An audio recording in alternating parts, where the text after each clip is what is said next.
Welcome to the podcast, Dougy's Dungeon Podcast. I'm here with Andrew. You want to go ahead and shout yourself out? Hey guys, I'm Andrew. I'm Five Javelins D&D here on TikTok, or there on TikTok, I should say. And I do a lot of D&D related content, all about uh, teaching things, explaining my own homebrews, and giving advice to newer players. I'm there for all sorts of audiences, new, old players alike. And if you are interested in any of that, then go ahead and check me out. The word five, not the number. Javelins D&D on TikTok, and I also just made a Twitter, but I've got 0 followers there. So if you want, Yeah, go follow him. He's a good dude. Okay, so today we're going to be talking about what we want from 6e, and we both have a lot of opinions, so I guess we should just get into that. First thing, how do you want the book to be structured? I really hope that it doesn't have an outrageous number of books like 4th edition had. I think that it's best if we stick to like maximum a PHB, a monster manual, and a DMG. I say, There's I think we should oh like get rid of the DMG entirely. I think that should just be included, like Pathfinder First Edition, or actually Pathfinder Second Edition. I know it has a DMG, but don't they just like you could all the roles are in the core rulebook. oh yeah, that's a good thing to think about. It would be more helpful for players, and it would encourage them to actually dungeon master more if they had the rules for them to dungeon master without having to spend extra money. The chat says that they like having separate physical books at the table, and I guess I agree. But can you just buy more books? Like I think they're fun to have on the shelf. yeah, for collector's sake, I suppose. I I don't know, man. I just I I really wish that they just kind of went towards singular books. That's like all things in just one book where it's really easy to buying so many books is, people can't do it anymore, especially if they're going to be breaking them down into PDFs for something like what the Adventurers League online and stuff. Yeah, there's a lot of problems that come with having a bunch of books. It makes the audience just smaller and smaller. But I think something that can help with having multiple books is like the rise of internet copies of the book. Like I don't do internet copies of stuff. I don't remember what it's called. Is it D&D Beyond that has all the Yeah. books for Hmm. like cheaper? That's good and like better for people on a budget. But Thistle Sifter in the chat's right. Nostalgia is a lot of the reason the physical books are like still a thing. I don't think they'll ever have a monster manual rolled into a PHB though. I think those will always be pretty separate. Yeah, I have no issue with like the monster manual being completely separate, but like what's the difference between the player handbook and the DMG? Like what are you not putting in the DMG to put in, like why would you separate the two? You have people who are trying to be players. You miss loose page monster manuals. Yeah, I do as well. But what I was saying, like I just don't get why you have to separate them. Like fourth edition was really bad with this, like you discussed before, like Eight books. yeah, 8 books, like right off the shelf, right off the bat at launch or something like that. It was ludicrous. Like I don't know, I just don't think I like the It's bestiary appendix for familiar and wild shape in the PHB. Yeah, I agree, especially like if any monster is going to be associated with like familiars. I don't think familiars should be in the monster manual at all. I think they should be in the player handbook because they're going to be used by the player most often, more often than the DM's going to use them. there's a lot of pressing by Wizards of the Coast to get you to buy the different manuals. Like they put different things in different places, mostly for you to buy the other books. And I feel like that might make better business because you know that the people are going to buy it, but it's not going to make your customers very happy. Like the DMG being separate from the player handbook is already kind of discouraging as it is. Yeah, I agree. I really wish more. I really wish Wizards of the Coast went more of the direction that Paizo has gone. Paizo like has hired a web designer or something that was doing it for free. He was doing Archives of Nethys and just like uploading all of their stuff from like every single module you could find was being uploaded, and all the rules were just being uploaded for free. And then they just started paying him, and now he does it for them. They don't even have like their own site like D&D Beyond. It's just this third party site, and it's really, really good, and everything is for free. Pathfinder first edition, second edition, third edition, or not third edition, Starfinder, like it's all for free. I was checking it out last night. And I think that's where Wizards of the Coast should be going, making it way more. Wizards would have to charge for it though. That's what I mean. That's what I don't want. I think D&D is starting to head towards having like a lot of people start to play it. Like with the rise of Critical Role and whatever, we've seen more and more people play D&D than ever before. And I think accessibility is really stopping people from getting into the hobby. They're making good steps with like a starter set and the essentials kit and all of that, but they're still doing. They could do more to bring in different audiences. Do I ever think D&D will go to a classless system? I absolutely do not think they have the guts to do that. I really don't think they do. Classless as in how? Basically what I would imagine them doing, like you remember 3.5 was really feat heavy? Yes, absolutely. Pathfinder 2nd edition is starting to do this too, where you just use feats to gain class features. And so that's what I imagine that they would have to do if they're going to go to a classless system. That's just the only way I could really think of Wizards of the Coast doing it. That would be really interesting to see, but I seriously doubt they're ever going to do that.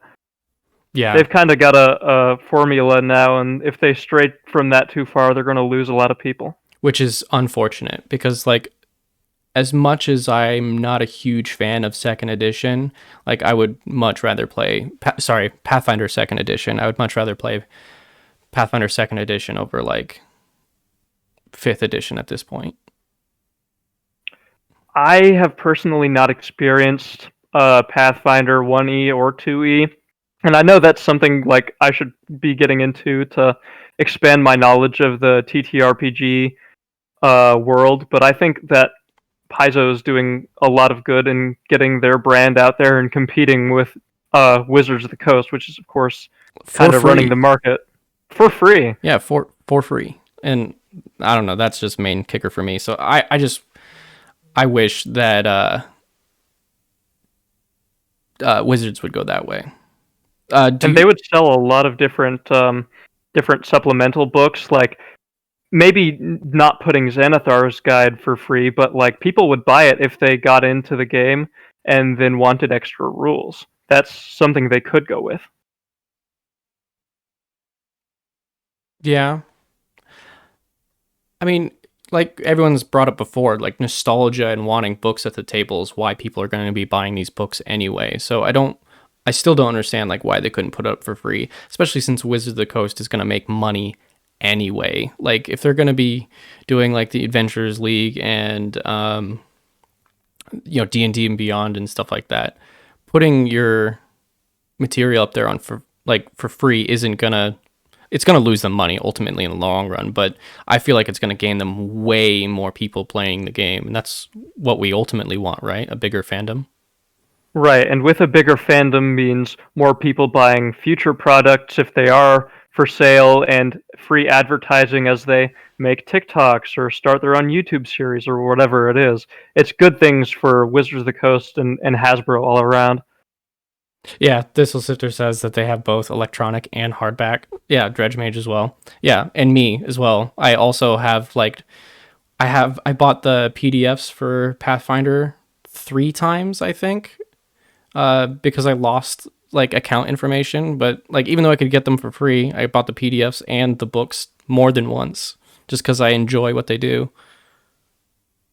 I only have the second edition rules, like on PDF, so I've got all the rest of my books in physical. Just because I like to collect them. It's not because I think it's especially useful to have them right there for me. I just think they look pretty, and that's not bad. It's just how it is. Yeah, I don't know. We've kind of beat this to death. Yeah, for sure. We want free modules, or not free modules, but we want free rules. Wizards of the Coast, if you're listening, give us free rules like Pathfinder does. And some cool dice. I don't want to talk about that legendary bundle. Should they What's change the AC? legendary bundle? Um, it costs too much money. Don't worry about it. Okay, I won't. Should they change AC and or HP? I think they should change AC. I already have my own AC formula that I've changed from like the classic. Now, what is yours? Because off the top of my head, I can't think of any major problems with AC. So what I've done is I've made I'm not the only one who's done this, but I use armor as damage reduction. So uh, instead of it just being hit or miss, your armor reduces the amount of damage you take. I think that's a good idea. Yeah, that. And so basically what I do is I do the 15, you know how it's normally 10 plus your armor class plus your dodge bonus plus your, whatever. It's like 10 Yeah. plus a bunch of stuff. So what I do instead is I do 15 and then I do minus their armor value. So like the Oh, higher the armor, the easier they are to hit, and then their armor just acts as damage reduction. So like if they're yeah. wearing full plate, and that's normal armor bonus of 9 or something like that. It would reduce they'd still get their bonus to dodge and all that kind of stuff. So let's say they have a 13 dex that's +1, so it'd be 15 plus the 1 minus the 9, and then if it hits them, then they just reduce 9 points of damage. But the problem with that is 5th edition has too high of hit points to actually accommodate that. So if you're going to use that system, if you're listening to this and you're going to use that system, you have to drastically reduce the hit points of everything across the board because your combats will just drag on for way too long. And that's perhaps one of the worst parts about D&D when you have a combat that goes like really sour because it's just never ending. Yeah, just like Dredge Mage says, they'll start fudging rolls only to reduce grueling, long-winded combat. I mean, you can AC like get a really ridiculous AC pretty easily in 5th edition if you're like a Yeah. Warforged with Mhm. yada yada yada. You can do all those things, and then you've got 30 AC and you're never going to get hit. Who's to like? Where's the fun in that? There's never going to be any stakes, and there's never going to be any like real problem for you. And if you have a monster that you come across with a ridiculous AC, you're just going to be sad because you can't hit them without a nat 20. Does magic armor just increase damage negation? So actually, if you're referring to my system, it increases both. It both increases your dodge chance because it's magical, and then it increases the amount of damage reduction. So like, let's say you have a +1 full plate set of armor, then that would, it wouldn't be -9, it would only be -8, and then it would be +10 damage reduction. So that's how that would work in my system. Yeah, I think I like the way that you have it. But you're right, there's going to be a lot of tweaking to do. Yeah. Maybe they could change that for the future with a 6th edition, or at the very least have that as like one of those optional rules. Yeah, I would like if they went back to like D4 hit points and D6 hit points. instead of just like the flat bonuses. Like, here's 10 hit points every level. Like, I don't like that. I made a TikTok about the hit dice that every class deserves. Got a Yeah. lot of hot takes in there. Yeah. Yeah. A lot of people don't like it's weird. It's so I've seen like we can talk about this, I guess, since we're already on the subject. Like, it's pretty consistent that I've seen wizards deserve 2D 2D hit dice. Like a D2, like like flip a coin that's all you get. Head, you get 1 hit point. Yeah. Now that is something I am down with. Then you got to make magic way stronger. Like, you got to make a wizard like way more powerful than they are. If they get sneezed, a cat could kill them if they only got I don't one want hit point. like 3.5 balance, where the whole magic classes are like infinitely better than martial classes. Yeah, quadratic wizard, linear fighter. Yeah, yeah, that was I an hate issue. that, I and I think that's hot the worst. take. Sure.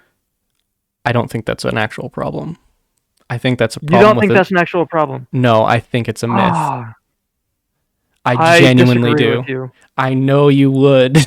I'm sorry, I can't get behind that at all. 4E made everyone quadratic. Nah, that's not wrong, actually. But no, I will stand by this. I do not think it's a problem that wizards are more powerful than fighters. I genuinely don't think that's an issue. I will never ever agree with you on that, but I guess it's okay. No. I want to know what's your argument. My argument, there is a type of player out there who likes to play the game and be the most powerful person at the table and like play the game while being like an epic fighter. And if you feel bad for choosing a fighter in a table full of wizards or other like top tiers, you're going to feel like a piece of garbage because you're doing like, 10 damage around and they're changing the course of reality. It feels demoralizing for your players, and it would make all the party want to be wizards, and that's not fun. You want to have your classic party with your fighter and your cleric and your one wizard and yada yada yada. So I feel like for party balance, you need every class to be relatively equal, or at least have their own tier to shine in. I disagree. And I guess I'm going to go into why.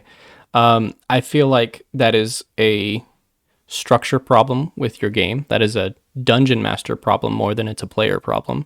That is the dungeon master favoring enemies that are more easily defeated by wizards over fighters. There are plenty of monsters that stomp on wizards that can't even touch a fighter. And then on top of that, that isn't until way later in the game. And if you have a wizard in the party and a fighter in the party, and like the issues that you're talking about don't even come into play until like later 10th tiers, 10th level plus. And I agree, but at that point the fighter should be decked out in every magic item possible. Like, if you are playing 3.5 and you are playing a wizard and you're not making magic items for the rest of your party, you're not a good wizard. That's 3.5 demands magic items for everyone. That's how. Yeah, there are a lot of things that you can do to artificially increase the viability of the lower tier classes, which I suppose is a good thing. I don't even think they're lower tier. Like, a fighter and a wizard are, yes, ultimately like fundamentally different. And it could be argued that like a fighter is weaker at higher levels than a wizard, but I feel like that's still just a game structure problem.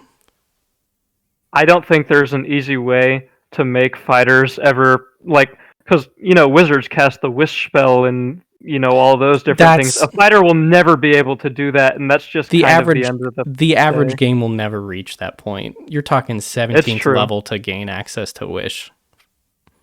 So I like the higher tier campaigns, but again, tier 1 and 2 are pretty much where D&D is. I honestly don't even think that D&D should go up to 20th level because the game just breaks down after 10th.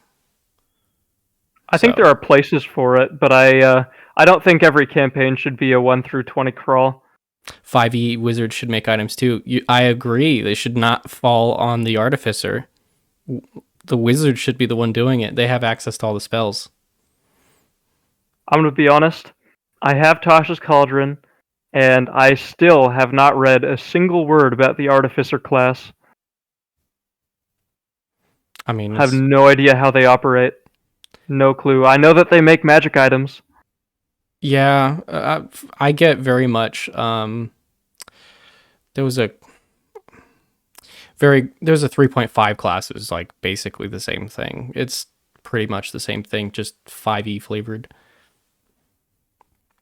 Works for me. Oh. I personally don't enjoy playing like spell slingers very much, so I just Yeah, it's not for I'm everyone. fighting for my own viability, Dougy. I'm a paladin main, and that is what I will be. So, what are your like favorite differences from other editions? I mean, we've kind of been going over them and like skirting the bush, but like, what is like pointedly? What is your favorite differences from each edition? Differences mechanically, or differences by like the Whatever you want. I suppose the meta. I like the earlier editions focus on like there's a lot more exploration and like crunchiness in the older editions about having I miss crunch. your 10-foot poles and your I'm forgetting the word, encumbrance, all of those things. I really miss those, and I wish that they were meat grinder dungeons. Yeah. Oh yeah. There's a lot of stuff in those earlier editions that do that really well that we just don't see anymore. I think that's the biggest thing for me. I would definitely like to see more difficulty, but in the right places. I don't like how 5th edition, a lot of the difficulty comes from just increased hit points.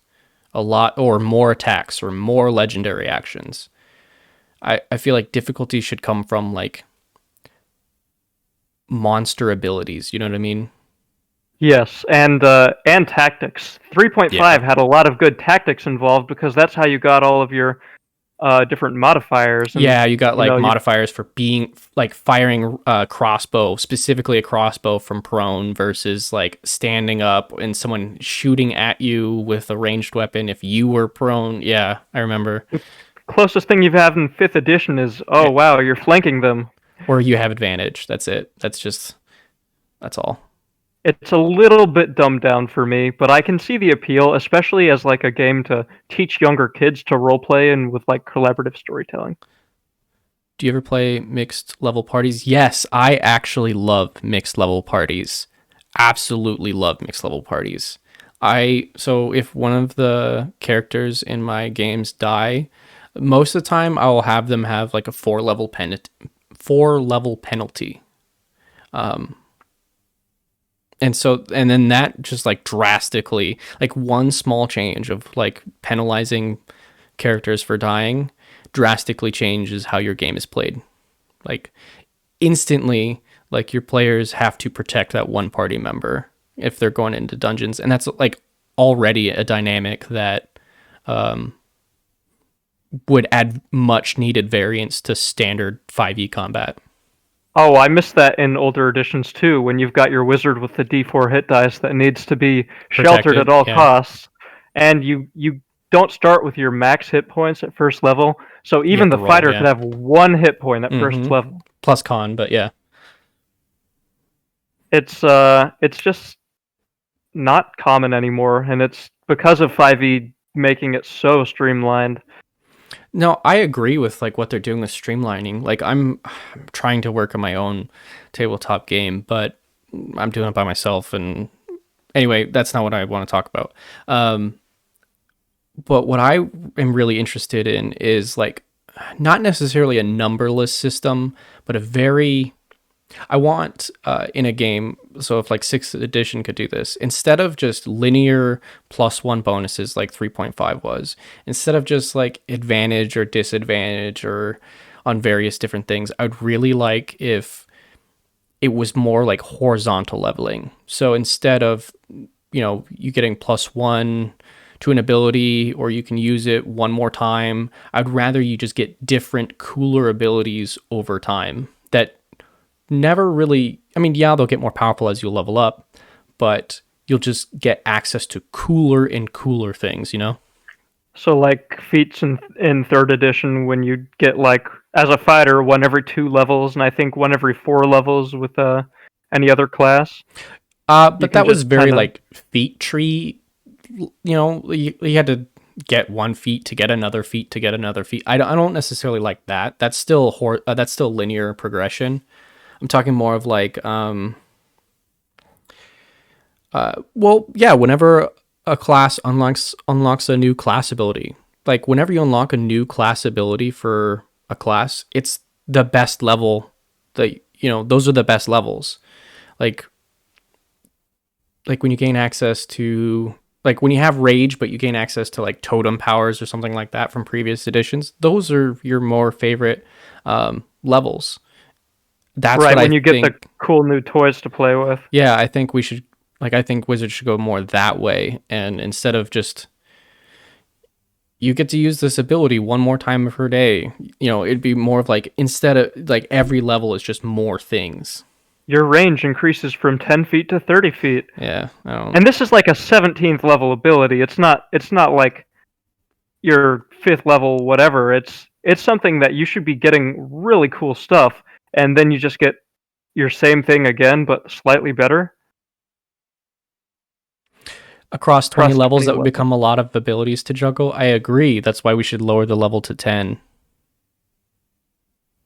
Would that mean that you'd squeeze like the content of first and second into level 1, and then second and third into level 2, and then Yeah.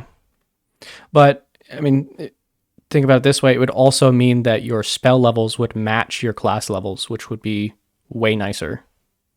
oh yeah, and that's really confusing for newer players too. Yeah, that's, if you're talking about streamlining, you got to streamline it in the right places. Like, get rid of attribute scores. Like, why are you rolling 4d6s just to get a number that you plug into other numbers? Right.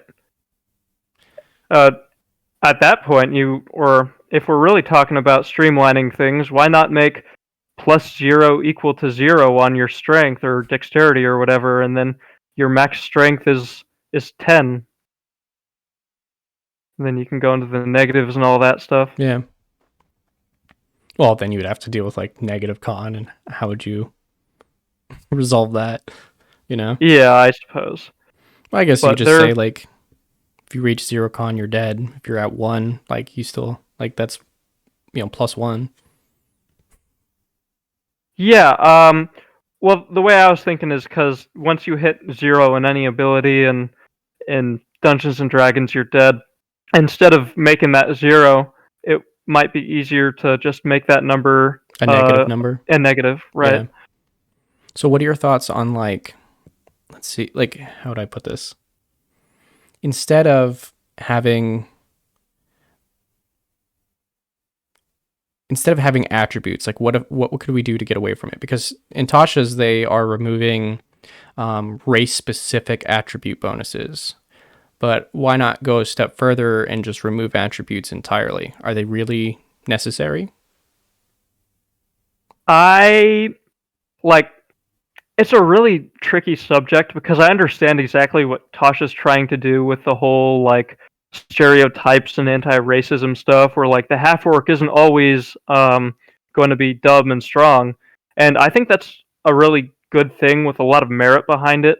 But I also think that they're picking a race is partially interesting because of those abilities that you can choose. So it's a really, really tough situation.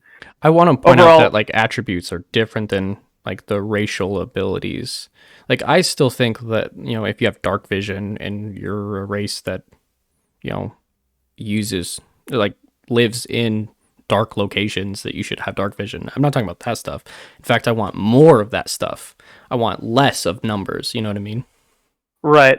The orc who wants to play the wizard is discouraged because you get your bonus to strength, which isn't important.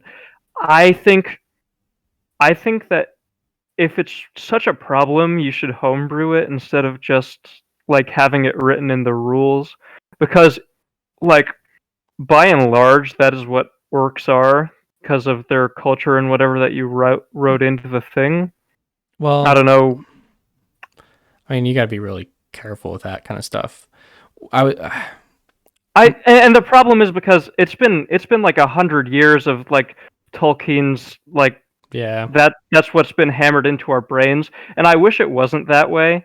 And I think Wizards of the Coast is moving in the right direction by kind of getting us unstuck from that. But I feel like there are going to be a lot of players upset yeah. when they find out about those things. Dredge Mage says that culture makes you strong? Question mark. Yeah, I agree. Like I don't.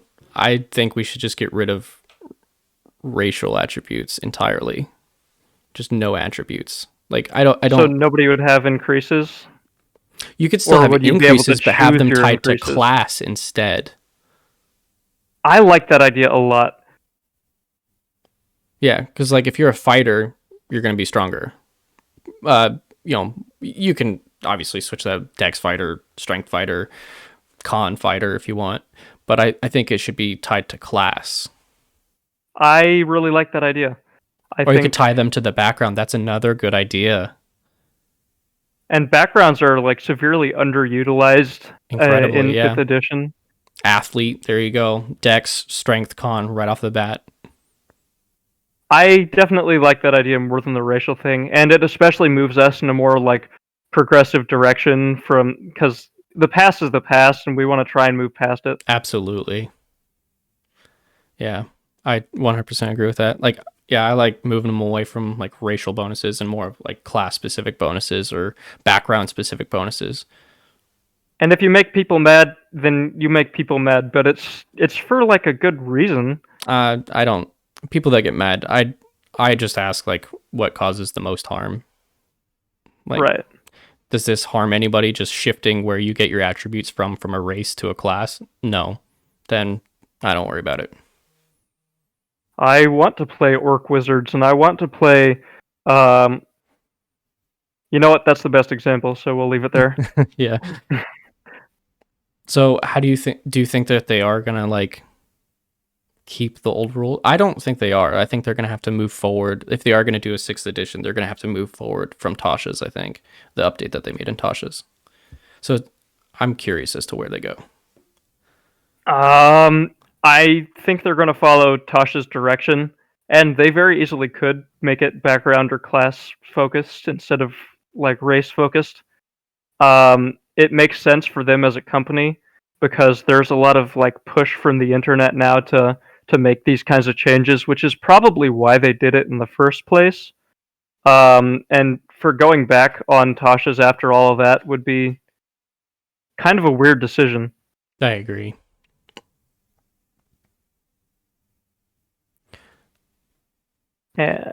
Just really quickly. Yeah. Really quickly. Shout out to backgrounds. Use backgrounds in your game, but just like make them a little bit more interesting. They're kind of dull, but you can do a lot with them as a dungeon master. Yeah, I always like homebrew more stuff onto backgrounds. I looked at D&D Beyond and like looked at the backgrounds because in Starfinder they do it a lot better. Like they do backgrounds a lot better. You get like obviously like the +1 bonus and everything like that, but in Starfinder you get like feats out of it, like different feats out of it. Like if you pick pilot, you get expertise in piloting at later levels, and like it upgrades as you level on top of it. So I think background should go more that way instead of like a one and done, you know? Right. There's a lot because D&D players love customization. So if there's a way to do that realistically, then I think they should. So Judge Mage says, I expect them to do something like Pathfinder 2E's Ancestry system mixed with Tasha's. I think that would be the better way to go. What is the Pathfinder Ancestry system? Oh, I'm just not familiar with it. so basically how they have it is, how do I describe it? They basically have it to where you, at first level, you pick like a feat. So you have like a feat pool instead of just like an automatic thing. You get to choose. They 2e still has the racial attribute thing, but if you're going 5e, you're going to remove those anyway. But you have this feat pool, and at like level 1 you get to pick from that low level tier feat pool. I think it's like 1 through 3, then 5, or 3 through 5, and then so on and so forth, and you get one every couple levels. And so the feats are specifically like you've got low level feats, mid level feats, high level feats. Yeah, so basically as you unlock hit dice tiers like 5th level, you get a racial feat or a ancestry feat is what they call them. And I like that idea. My only issue is that at level 1, when everyone's making classes or like making their character, since everyone only has like one defining racial difference, all of the characters, like all the characters feel really samey at level 1. I think they should probably at like level 1 you pick 3 or 4 and then you level up and get more, you know? Yeah, Or get like better versions of the ones you already have. So if like you get dark vision up to 60 feet, I think when you level up, you should be able to get it to like 120 feet, or you can remove it but not have the, light sensitivity or something. Yeah, having characters feel the same is something that you never want to happen. Which is why I don't think that balancing classes like Quadratic Wizard and Linear Fighter is important. Gotta have differences. I feel like power differences is a different thing than feeling differences. Yeah, I agree. You're right. I think that's a debate we'll have for the next 100 years, though. So I don't know. Maybe I'll get you on my side eventually. What's your biggest contention with like powerful wizards? Is it really just like everyone at the table? You feel like everyone at the table won't have fun? I feel like unless you explicitly want, if your goal is to be underpowered, then it's different. But I feel like if you have low versatility and usefulness, when you want to play a fighter and then you do and then you're not useful, you're going to feel bad. It's just like imagine everybody around you rolling 18s in every single stat and you rolled an 8 in every single stat. You'd probably feel really bad and you'd feel like you couldn't do anything, and you'd spend the entire rest of your year-long campaign just wishing that you could do cool things like get feats.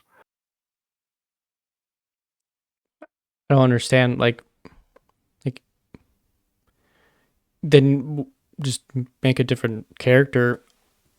Like that's an option. What if you don't want to play a wizard? What do you mean?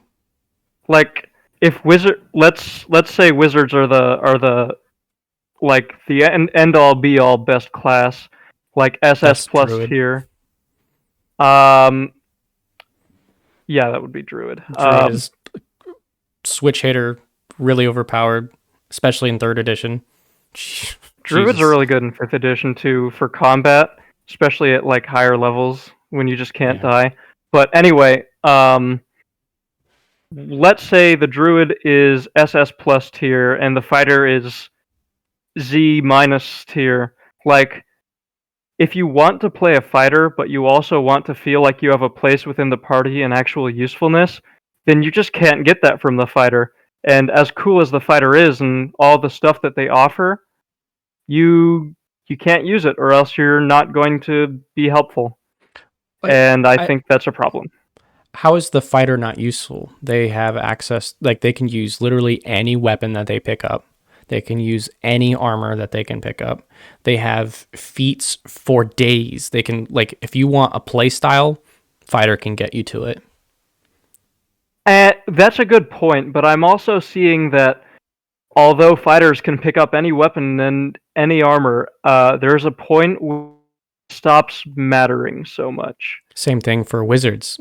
Like, if you really want to go into it and say that wizards are the best class, like everyone's gonna, like everyone's gonna pick Black Tentacles at 5th level. Everyone's gonna, or not 5th level. I think it's like 7th level. But like everyone's gonna take Fireball. Everyone's gonna take, um, 1st level. They're gonna take like Color Spray or something like that. Like you can make the same argument that it's boring, just because everyone's gonna pick the same thing. That doesn't necessarily mean it's a issue. Fighters in 5th edition are S tier in D&D. 5e? Okay. I don't think that they're that bad. Like Action Surge, you get 3 attacks. You have a magical weapon in your hand. Like you're going to be doing the same amount of damage as a wizard.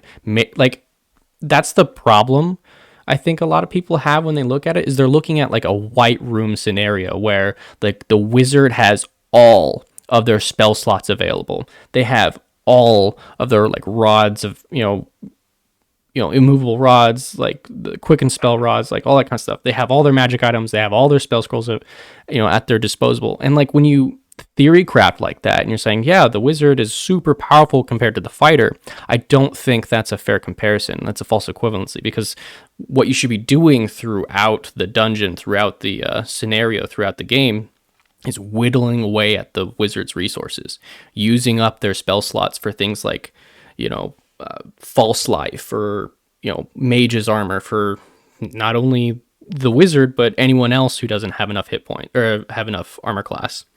So you should be whittling away at the wizard's ability to respond to things. But the fighter, they still have their stick to hit things with. They still have their armor on.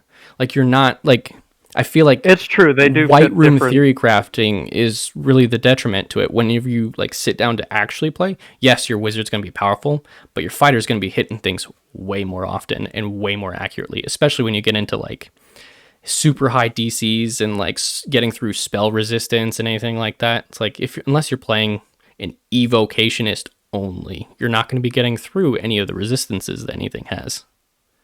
But then there's the problem of outside of combat, you've got fighters whose best thing is for doing a diplomacy check, while wizards and all the other spellcasters can use magic to influence and make. Well, I suppose it's different because everybody's got a role. Like the bard is probably the spokesperson of the party and all of that, but the wizard and the spellcasters in general, especially in 3rd edition, kind of umbrella over everybody else and say, whatever you can do, I can do better. At least at some point. I mean, like again, white room comparisons kind of hard, because if you've just taken a long rest, of course the spellcasters are going to be powerful, but once you're, 5 days into your magical dungeon, then the wizards are just kind of starting to be a liability. I get that. But yeah, they are way more versatile. But like if your problem as a fighter is you're only good at combat, that's just you as a player not building your character for anything other than combat. There's plenty of feats that you can take. Yeah, they're suboptimal, but you can take feats that, increase your, your ability to do social roles and stuff like that. You don't have to build your fighter into, just strength or dex builds. That again, well, is then like,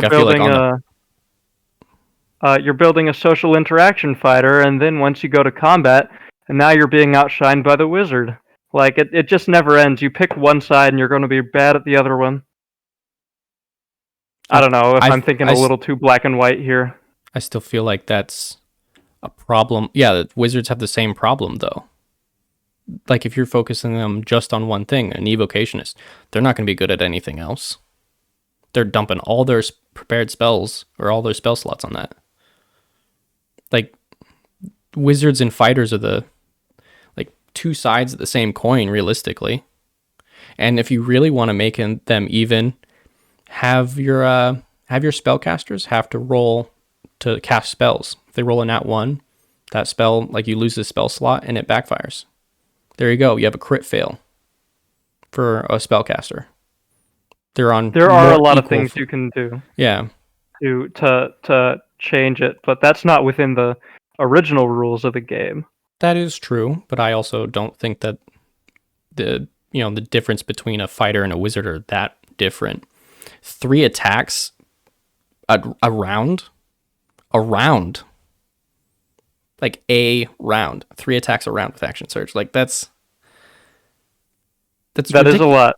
I mean, in comparison to anything else a wizard has, I cast magic missile, I cast magic missile, I cast magic missile. All right, I'm out. I'm gonna use my crossbow and fire.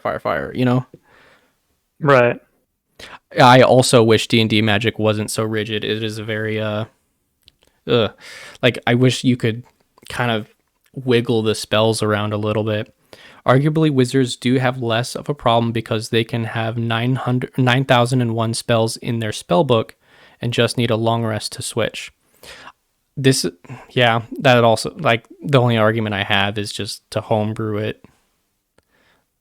I suppose that's true. But again, if you're structuring your game in a way that you're whittling down the resources of the wizard and not letting them long rest.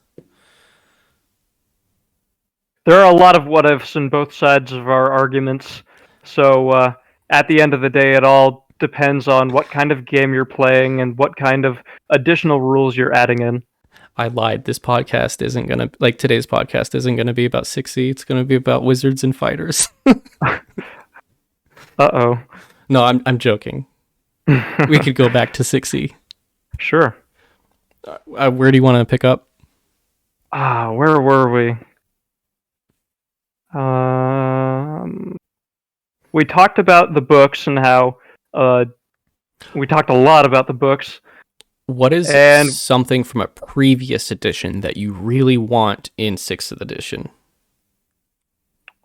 I would like to see... This is a really stupid and small change, but I think it's kind of funny and cool.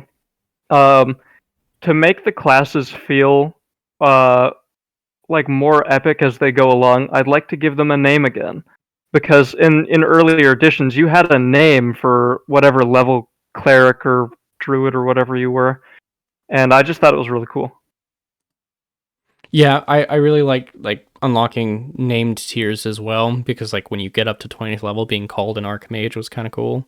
I know I didn't go up that high, but like I really like that idea if we brought that into 6th edition too. And then you could have like a whole bunch of different, since they're doing the Unearthed Arcana, like I feel like a lot of people have fun like coming up with those tier names. Right. Another thing I'd like to see is a bit more of a focus on like the lore of the class, because like there's a lot of lore within each class, but I feel like in general they haven't like put a lot of attention to it anymore, where back in 2nd edition, once you hit like 14th level druid, then you were like the leader of your own faction, and then you had to pass it on to another member and you had to work your way up through the ranks, and it was a big thing. They don't have that anymore. Maybe good, maybe bad that it's not so rigid like that, but I feel like they could have options like that. Yeah. What would you like to see in regards to like legacy lore? Like specific lore items? Specific lore items as in what? As in like they what is it? They don't have the inevitables aren't in 5th edition. Like legacy monsters and lore. Like, do they have in the lore of 5e currently? Do they have like monodrones and duodrones and all those kind of things? I don't think they do.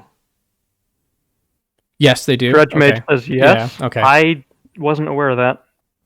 Yeah, then I'm completely unfamiliar. But anyway, like speaking of which, I just wish they had more more of older edition lore, like the lore about there being 10th, 11th, and 12th and 13th level spells. Oh, I missed that too. And they have so much that they can draw upon from 40 years of D&D history, and for the sake of like an open experience in air quotes, they kind of got rid of a lot of it. There's a lot of lore that just never made it into 5th edition or outside of the older editions. And good ways to preserve that is by having those kinds of legends and what have you, and hints throughout the rules about X, Y, and Z things. I don't know if what I said makes sense. I can't articulate that very well. No, it's fine. Did you want to go into the history of the editions? Because I know you really like 2nd edition. So why don't you talk about some of your favorite parts from 2nd edition that you want to bring back? Okay. So 2nd edition D&D is quite a bit like AD&D 1st edition, except it's been cleaned up a fair amount, and then of course they added X, Y, and Z things. And it had the dreaded to hit armor class 0, which is like the most infamous thing in all of old school D&D. And I'm certainly glad that that's gone. Absolutely. But they also had excellent supplemental rules. Back in the day, they had books and books and books and books and books of supplemental rules. Like Blackmore 1 and 2. Yeah, yeah.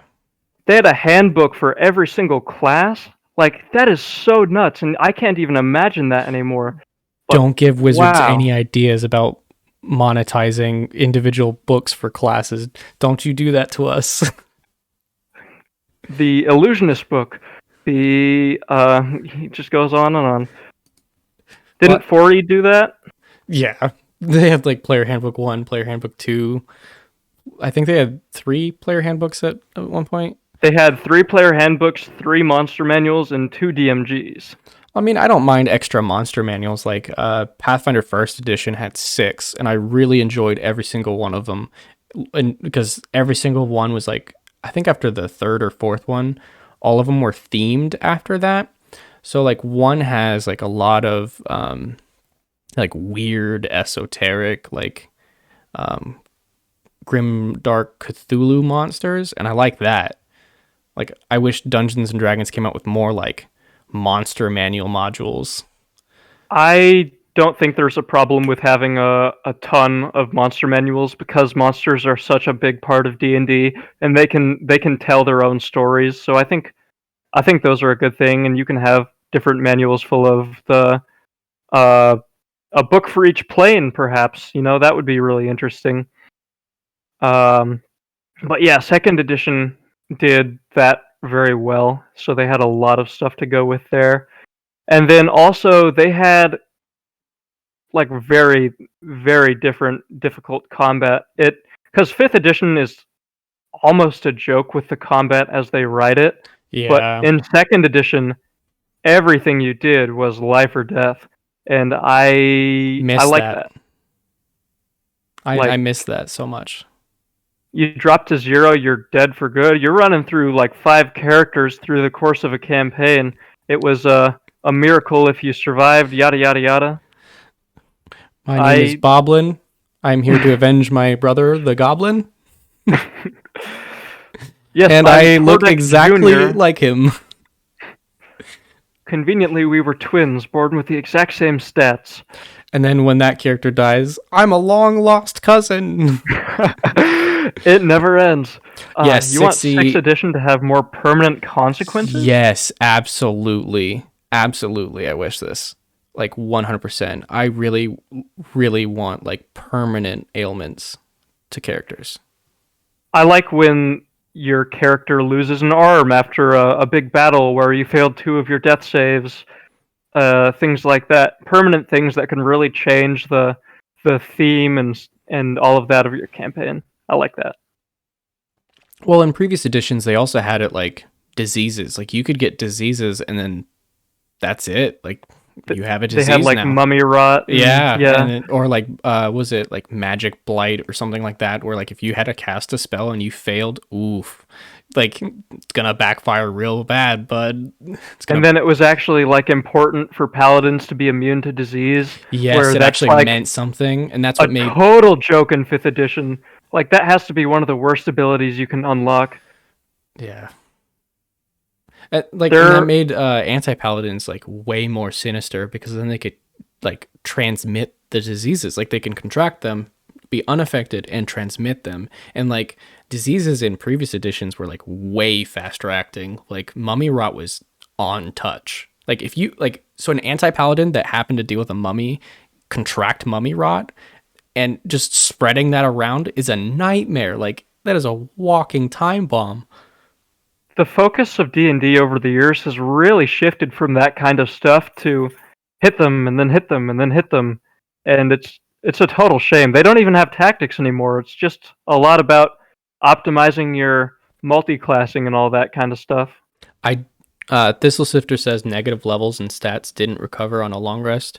I don't think 5e is ever, or I don't think Wizards of the Coast is ever going to go back to negative levels. I don't think that's ever going to be a thing. Like spells causing negative levels, I don't think they're ever going to do that again. Do they have any in 5th edition? I'm unaware. I thought there was one. I don't remember the name, but I know that there's one. I'm pretty sure CR, it's temporary. Like quarter monster. I'm pretty sure temporary. It's temporary at best. I'm not 100% certain, so don't hold me to that. But I'm pretty sure it's temporary. The risk within the older editions and 2nd edition, because we're talking about it right now, is so high. But it's all gone for 5th edition, and I hope it comes back for 6th edition once they bring it out. Do you really think that they're going to make the game more difficult? I don't think. Oh, hell no. Yeah, I don't think so either. So this is just all like wishful thinking. D&D, the audience is no longer like 30-year-olds. It's 30-year-olds and 20-year-olds and children, 15-year-olds and children. With the Young Adventurer's Guide or whatever it is, you're not going to have stuff that's going to be like, oh, you lose a level forever. So sad. Yeah, because didn't it like reduce your maximum level? Like in previous editions, like if you gained negative levels, like you no longer could reach level 20. Like you're like, I have 3 negative levels. I cap out at 17. I don't recall that being a thing, but I wouldn't be surprised. But yeah, it's just the change of tone, especially with the change of audience. Back when different classes had different caps. Yeah, that was like 2nd edition, I believe, right? Yeah, certain. I thought they had different races could have certain races wouldn't let you reach classes and races. Yeah, a different point. Like I can't remember off the top of my head, but I know that unless you were a human or like a half elf, you pretty much couldn't choose any class and know that you were going to 20th level because you cap at like 8 or something stupid. Yeah, I just like that. I'm glad we went away from that. And that goes back to the whole like races being races, and 2nd edition was awful with this. Yeah. You had to be a human to be a paladin. What the? Yeah, there's a lot of decoding that, we have to do as modern enthusiasts of this hobby. Because I don't agree with that kind of what should we put it? Bigotry. We're just gonna call it what it is. That's bigotry. That is one thing that 5th edition is beginning to do right. Because 2nd edition was completely wrong with that. Yeah, and halflings only could be thieves, or like halflings were thieves. Like, yeah. Yeah, there's a lot of things from previous editions. I mean, when these games, Gary Gygax started in 1967. Like, he started being active in the scene in 1967. He didn't even or barely out of the civil rights movement before they published their first book. So there's a lot of issues. Yeah, for sure. And D&D was kind of at a standstill as far as moving forward in a progressive direction for years and years. Yeah, and there's still a long way to go to improve, like Thistle Sifter says. Right. And there will always be room for improvement with this kind of stuff. We just gotta hope that we can work at a fast pace. Race being your species. They did that in Starfinder. They called them species. No, I don't remember. I'm unfamiliar. or I want to say they call them species. I'm not entirely sure, but I mean, I guess we could go more towards that. I like Pathfinder's Ancestry. They call races ancestries instead. I like that, verbiage, but And I'm probably unqualified to talk on race issues. it's definitely a really tough thing to talk about, but we're finally starting to see Wizards of the Coast acknowledge the issues that have been plaguing D&D ever since its inception, which is like 3/4 of a thumbs up for me. It's a start. Agreed yeah. on ancestries. Yeah, just calling them ancestries instead of race. And if you want to, because ancestries with the whole, well, now I can't be a lion person. Yeah, you can. Just talk to your DM about it. Well, I don't know how it works in Pathfinder. I was just making an assumption. Pathfinder is still largely behind when it comes to that kind of stuff, but they do have a lot of different species options or ancestry options that you can choose from. I do like how they break them down better. It's like you're a dwarf from the hills, you're a dwarf from the mountains, you're a dwarf from the plains, or you're a surface dwarf. I feel like that's much better because it's like a cultural differentiation than an actual racial differentiation. Right. Ultimate Races Guide, is that a Pathfinder book? Yeah, it is. Yeah, that's, we can talk about that if you want, but we're here to talk about 6th edition. Yes, that's a good thing we can keep focused on. Other things that 2nd edition did, well, basically anything that I liked about 2nd edition is never coming back, but yeah, I just like the focus of the edition and the high stakes that come with it. I'd like to see 6th edition being kind of labeled more as like an advanced 5th edition, to where they have some of the elements that make 5e playable with other elements that make 5e more interesting. I would like to see a different action system, though. The whole standard action, move action, and bonus action, more modular rules. Yeah, definitely more modular rules. And modular actions, like speed factors, like weapon speed.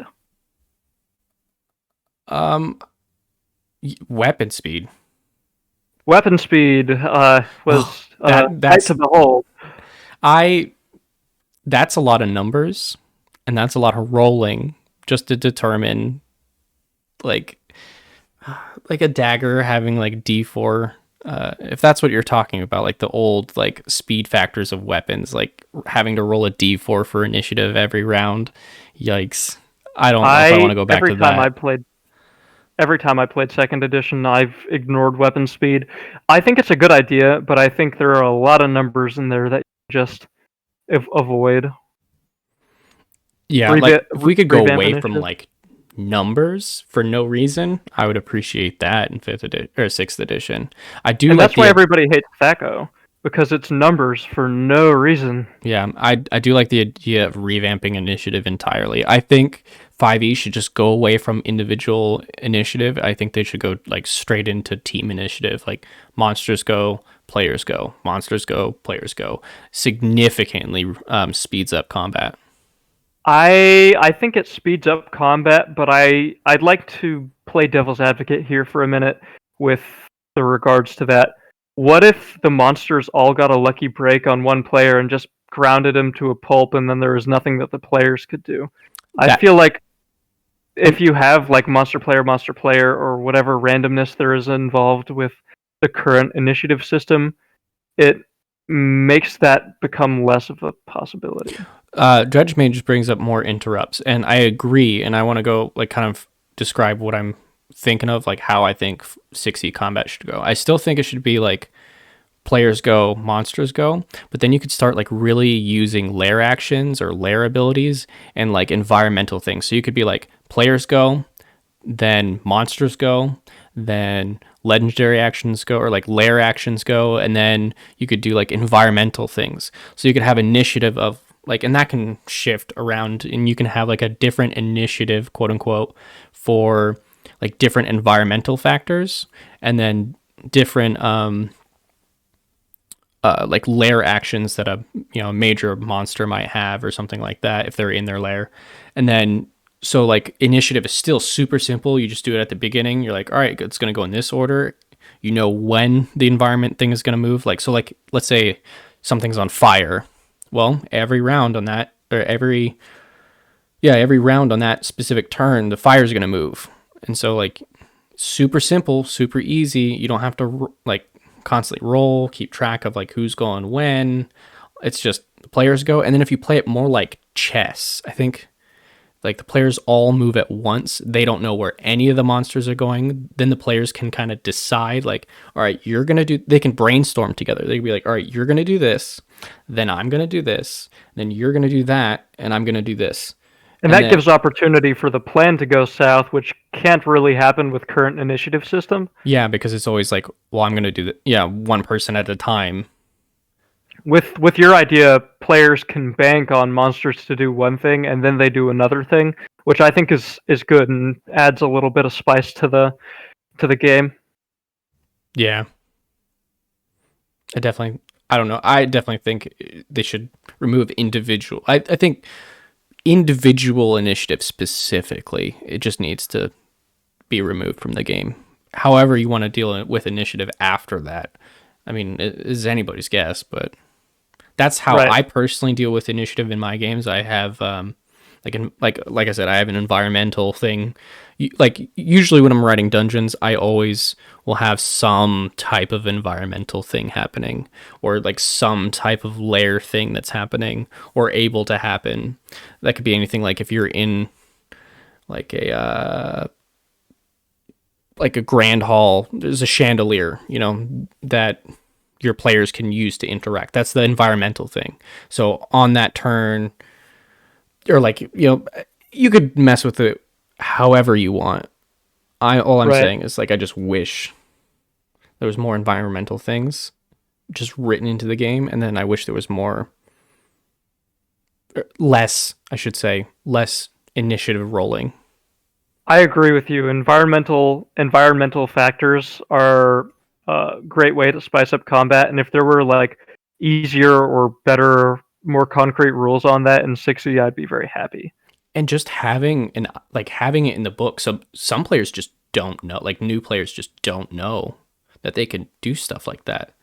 But once you put it in the book, that already, piques their interest, and they're like, oh, environmental things, didn't even think of that. And then that just gets their brain cooking. So I think just at least putting it in the book, even or like codifying it in the rules somehow is important, because it's not really as it idea. Is. Do you think 6e needs better DM assistance? DM assistance as in like encouraging more homebrew? That's from chat. Yeah. I don't know how they were asking it specifically, but yeah, I wish there was more homebrew stuff.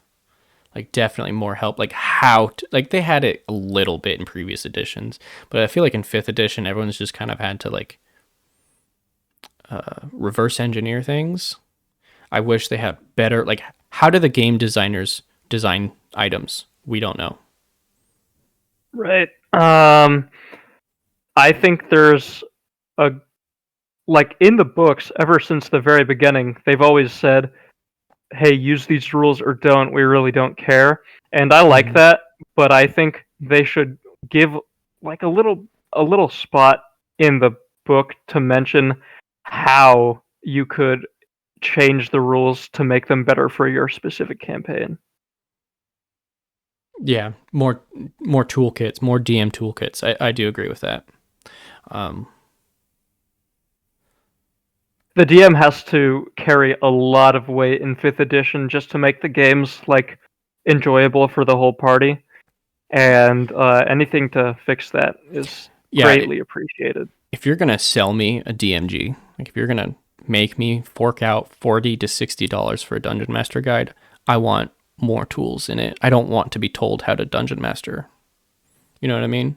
This is how a hex grid works. Yeah. If you're already buying the Dungeon Master's guide, I'm not saying every time, but like more often than not, you at least know what a grid system is, you know? You've gotten that far. They have so much focus on the wrong things. Yeah. And it's good for a new DM, I suppose, but they've put a lot of time into it that they could have done other things with. But I think all the stuff that like all the regular stuff that they should be putting, that they normally put in a DMG, I think they should be putting in the core rulebook. Like hands down, they should be putting that stuff in the core rulebook. And I don't care if the player handbook is like a 500 pages, as long as it's all in one place. Yeah, the coverage on how to design something is smeared across different books and isn't enough to make a book. Yeah, that's what I mean. Like, if they're going to be selling me a Dungeon Master guide, I want everything I could possibly need to be a Dungeon Master, including toolkits and everything in that guide. Anything that's for, like, learning how to be a Dungeon Master should be in the player's handbook, because that's going to be the first thing that anyone picks up if they're new to a game. Like, this is how you play. It's the player's handbook. You know what I mean?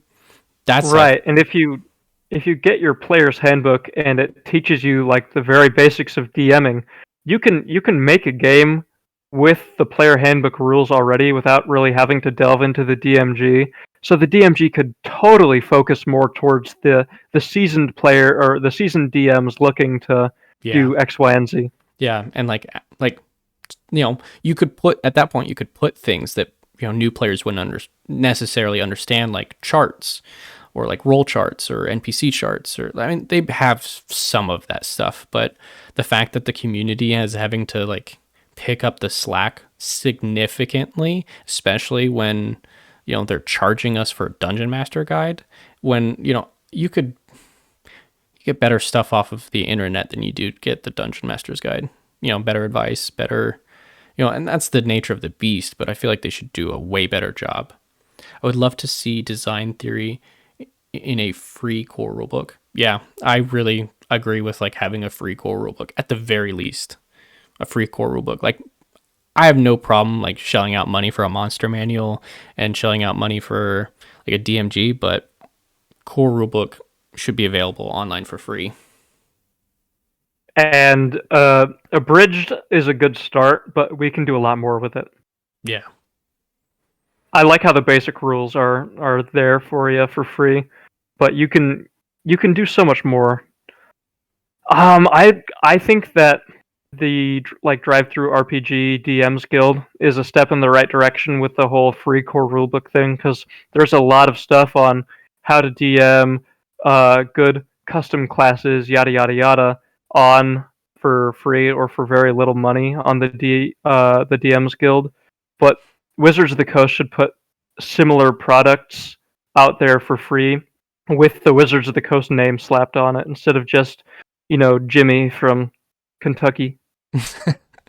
Yeah, Chess says but most of us are already committed. Buying another book is easier than buying the first book. I agree. If they're already like have the first book for free as a free PDF and they enjoy it, I guarantee that they're going to go get the DMG, they're going to go get the monster manual, they're going to go get all the modules. If they're already hooked, they're already hooked. Like, come on, Wizards. You already got us. Like, just, you know, don't bend us over the barrel and take all our money. Right.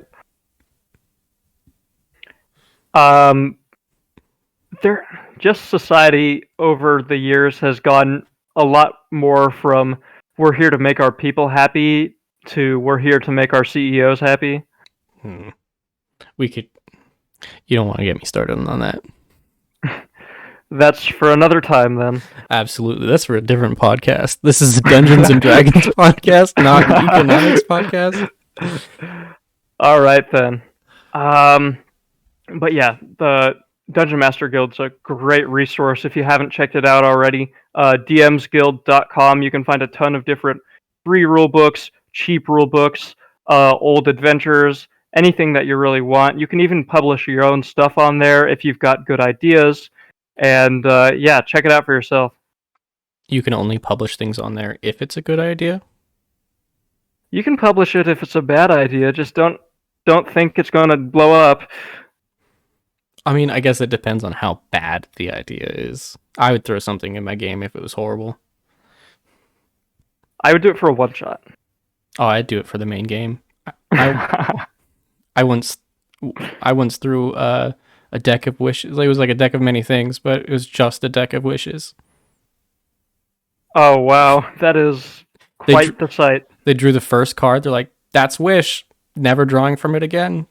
Little did they know. It was the bomb they'd been stepping on the whole time. Yeah. This is off topic, but it's a funny story really quickly. I think I was on Reddit, and there was somebody who homebrewed a deck of many things, except one of the cards was that you switch places with the DM, and now you're the DM. I saw that, and I absolutely am in love with that. Like,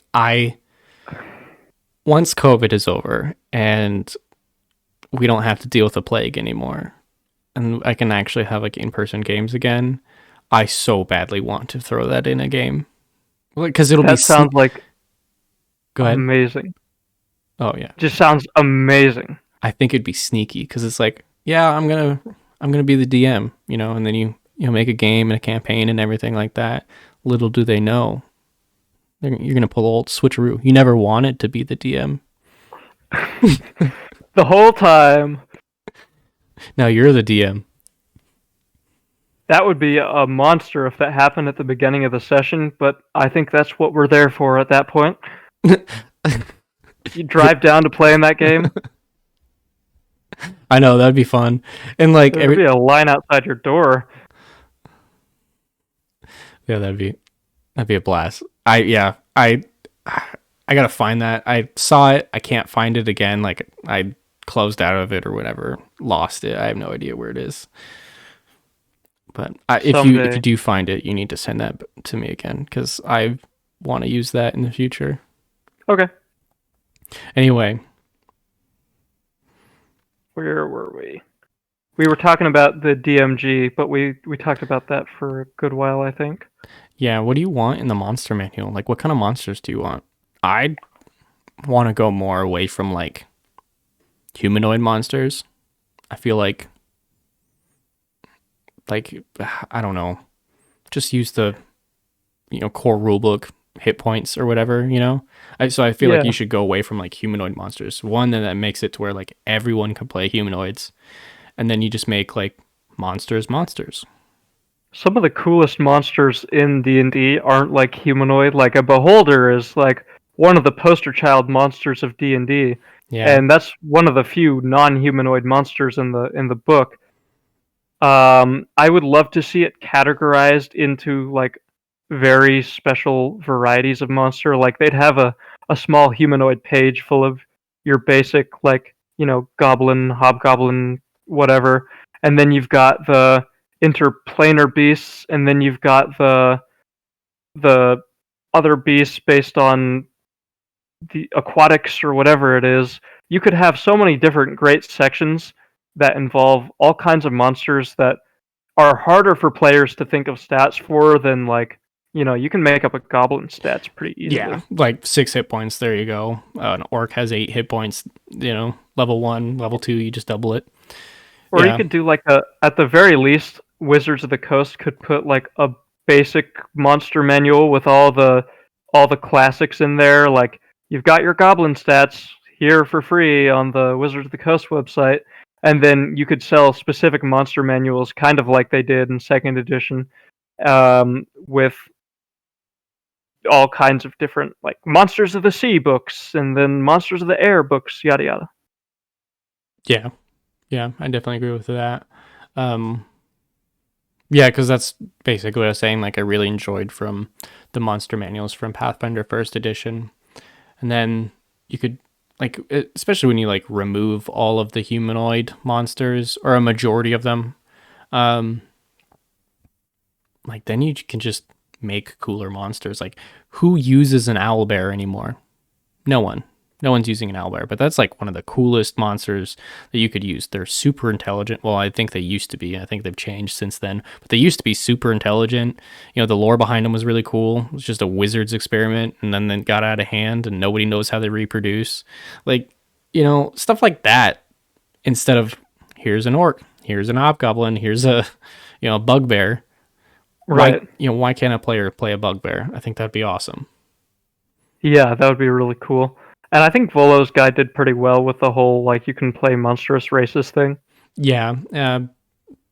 Again, Pathfinder did this a lot better earlier than Dungeons and Dragons did, because even in, like, all their monster manuals, Pathfinder allowed you to, it'll have stat blocks for a playable racial character. I really enjoy that. Yeah. But so, like, if you want, they had rules for, like, playing a centaur, which was really cool. Oh, awesome. Yeah. Yeah, but humanoid monsters are beaten into the ground, especially in 5th edition. Yeah. And to move away from that is better for D&D as a whole, because, like, Call of Cthulhu has interesting monsters and they're all individually cool. Right, and D&D could replicate that so much better if they put a better focus on more interesting monsters than ones that look like us, walk like us, and talk like us. And then that plays directly into, like, difficulty, because then you got to give all these different monsters different monster abilities, and that's where I think difficulty should be derived from monster abilities instead of how much hit points they have. But if you're just fighting humanoid monsters consistently and constantly, it's boring. They don't have any monster abilities. Dragons have breath attacks. That's what makes them cool. They can polymorph, all this kind of stuff. You know what I mean? Yeah, for sure. Like, oh man, I just want cool monsters in the monster manual. I don't want goblins. I want to play a goblin. Oh yeah. So they could really easily put that into their monster manuals, and then I'd buy them all. Yeah. I already have a spending problem. I will buy all of your monster manuals. I did want to ask you, because I brought up centaurs, but I wanted to ask you your thoughts on whether a centaur, like a player character is using a centaur, do they get 4 foot slots, or could they only use horseshoes? Wait, so you're asking what kind of footwear a centaur has? I'm asking you how you would rule it with magic items. Would you allow them to have two different, like, feet slots, or would you restrict them to only 1 foot slot, or would you say you can't use any foot slots because they can't wear boots? I've never thought about it this way, but off the top of my head, I would like to give them the option to have, like, 2 different foot slots, but they wouldn't be wearing like footies or whatever. They would be altered to look like magical hooves or whatever. Oh, so you just, like, metagame change them? Yeah, or like you can take the boots and then find some sort of magic guy up in a hill somewhere that'll melt them down and turn them into hooves for you. But Transmog? Again, huh? Transmog? You don't honestly, know. I don't know what you're. I don't know what you're saying. From, like, yeah. Diablo. Okay. I've never played Diablo. You've never played Diablo? I've heard good things. You gotta play Diablo, dude. Okay, I will look into Diablo, but the second one, not the third one. Oh, sure. Going along with the whole, do they have different hooves thing? I don't remember how many, like, rings you're allowed to wear, or even if there's a cap to the amount of rings you can wear. There is. You're only allowed to wear, like, 1 ring per hand, and then you can get a 3rd ring, but only if you use your next slot with it's like a mage's hand thing that you can do. It's an item. You can put a ring on that. Like, if we're gonna rule and this is really broken, if we're gonna rule the centaur thing with 2 foot slots, then there are going to be players that say, well, why can't I have 10 rings? Oh, I agree, and I let my players use 10 rings. That sounds like a nightmare to balance, but you have at control the end of the day, what the rings are. It's true. Um, you can definitely make the campaign center around finding all 10 infinity rings or whatever, and then they combine to make Exodia, and then you roll a Yahtzee and yada yada. You know what? I'd play that campaign. Call it the 10 rings of Yahtzee. Uh, 10 Rings of Yahtzee, hosted by Exodia. Yeah, I'd play it. I definitely play that. But again, there's a case to be made for every side here. I think my favorite playable race is the I forgot what they're called, but it's the people who look like lions. I know what you're talking about. I don't remember the name off the top of my head. Have you seen that art of like they're like dogs, but they're like dressed up in armors? It's someone's art. It's like really cool. It's adorable, but like each different type of dog is like a different type of knight. I wish you could do that. No, I haven't seen that. Oh, but that sounds super fun. Yeah, they're kind of like a centaur, or they look like centaurs because it's a dog.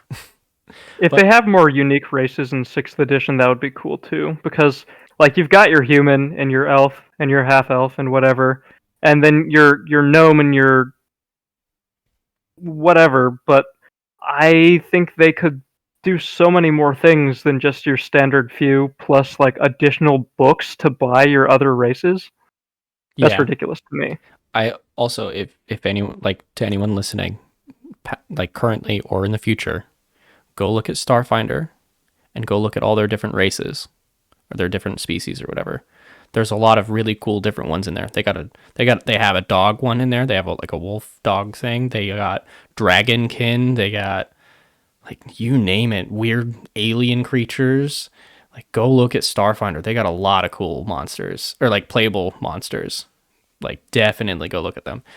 But anyway, what I was going to say was, how do you feel about... No, I want to let you finish. I'm sorry. I don't remember. I was finished with what I was saying. Yeah. Oh, okay. Go ahead. So yeah, go look at Starfinder stuff. And then also I wanted to like touch back because that we were talking about rings and the amount of rings that you could wear. And that's a really big important thing. Do you want 6th edition to have attunement? Yes, I would like 6th edition to have attunement. Okay. I feel like there are very specific items in the game which would like kind of like they don't require attunement, but it would be a pain to keep them the way they are without having them be attuned. And think about like historical examples. No, I don't have any examples off the top of my head, but I can think of like outside of D&D examples where like the Master Sword is something that like flavor-wise kind of needs attunement. Well, that's an artifact. That's what I would classify as an artifact. So there's only one of them. So you don't have to worry about issues like that. I'm talking about like regular everyday magic items, like rings or like I mean, obviously you're going to be only using one flaming sword at a time unless you are dual wielding. Yeah, right. I suppose in that case, attunements at the very worst put attunement on like the back burner because it's kind of got like a pretty important place in magic items as far as 5th edition. I'd like to see a change to it, but I don't think that removing it entirely is the perfect solution. So what I see a lot of people complain about is like attunement magic items. And so like if you don't have attunement, then the players are too powerful. Mm-hmm. They have, too many magic items. But it's the dungeon master giving the magic items. I don't give them less.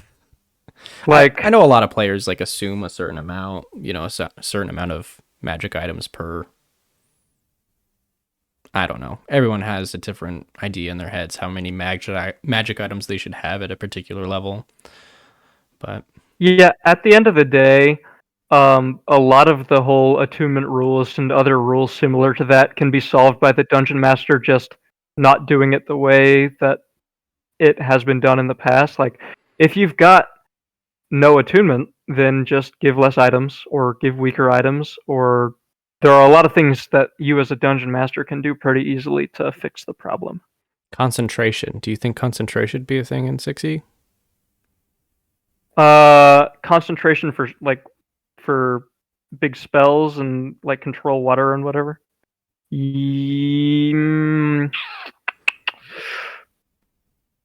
I feel like it fits the tone of the items. Like when you're thinking of movies, when somebody is trying to like, I don't know, we'll stick with control water. When they're trying to control water, it's them concentrating really hard. It looks like they're constipated or whatever, and then something awful happens, and then they lose their concentration, and then their plan is shot. I feel like that does have a place in D&D. I think there might be things you can do to make concentration better, or like you could get a feat to where you can concentrate on two things. But I feel like it fits the tone of most of the spells it applies to. So, would you rather concentration be more of like a narrative thing or an actual game mechanic? Because what you described is kind of like a narrative thing. I feel like in order to make it more of a narrative thing, it would, because like again with the control water, if the priestess or whatever gets hit or loses concentration in whatever way,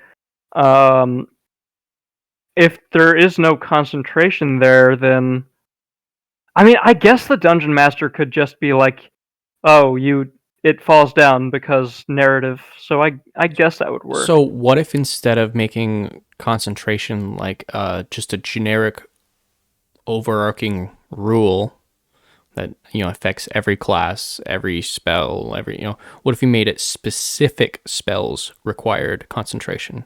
Because like 3.5 did this, where 3.5 did this, where only specific spells required concentration.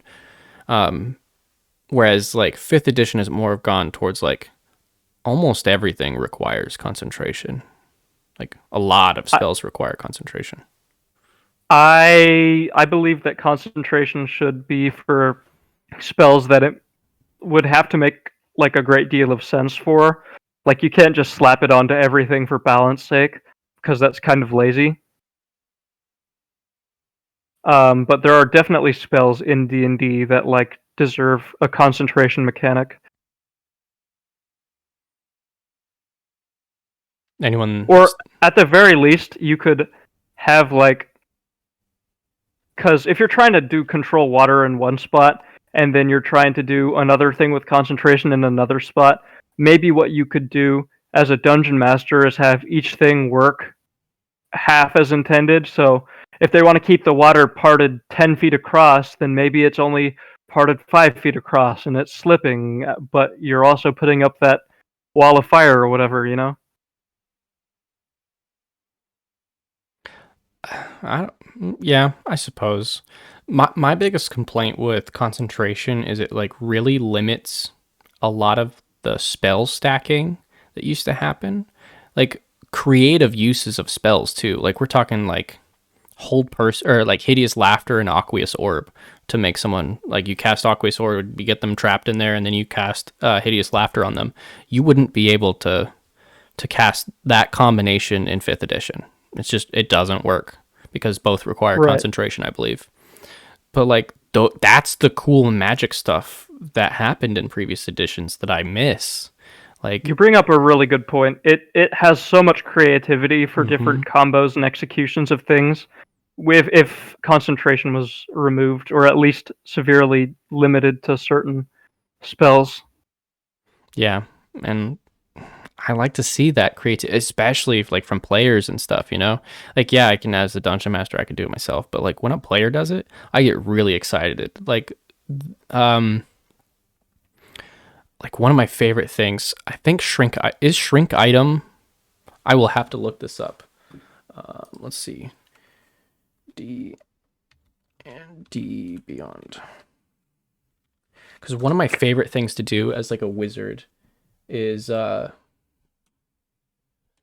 see, game rules, spells. What is what school is what's the spell I'm trying to think of? I completely lost my train of thought. You're talking about shrink item? Oh yeah, sorry, shrink item. What that'd be transmutation, yep.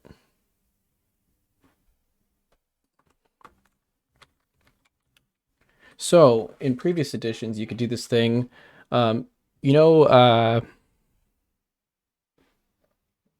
do they not have shrink item?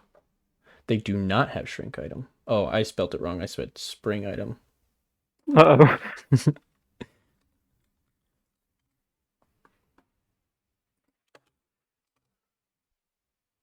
Enlarge, reduce, that is I don't think they have shrink item anymore. Well, that's probably for the best, honestly, because the combination I was going to talk to you about. So basically, what I would do from like an old edition, right, is you take a tent and then you line it with lead, right? So you have Okay. just like a tent and you line it with lead and then you shrink it. And then that's a hat now. It's like a little cone hat. Put on, that's your little wizard cone hat thing that you wear. Like, have you ever seen like Merlin from Sword in the Stone? Perfect. Right. Well, if you walk into an anti-magic zone is an emanation, so it's spread from a point. That's the specific distinction that needs to be made, is it spreads from a point. So whenever you walk into the anti-magic zone, your hat would grow back to its regular size of the 10, and then you'd be in it, and since it's lead lined, the anti-magic field wouldn't reach inside, and then you could teleport out because you're no longer affected by the anti-magic.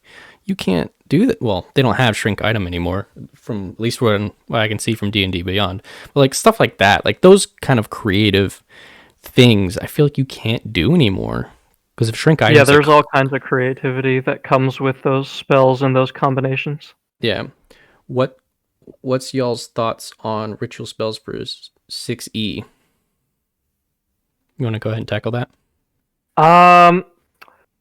I don't think ritual spells are like problematic the way they're put in 5th edition, to where it's like you spend, what is it, 10 minutes and then you do the spell. Or no, it's not 10 minutes, it's longer than that. Anyway, I think it depends on the spell.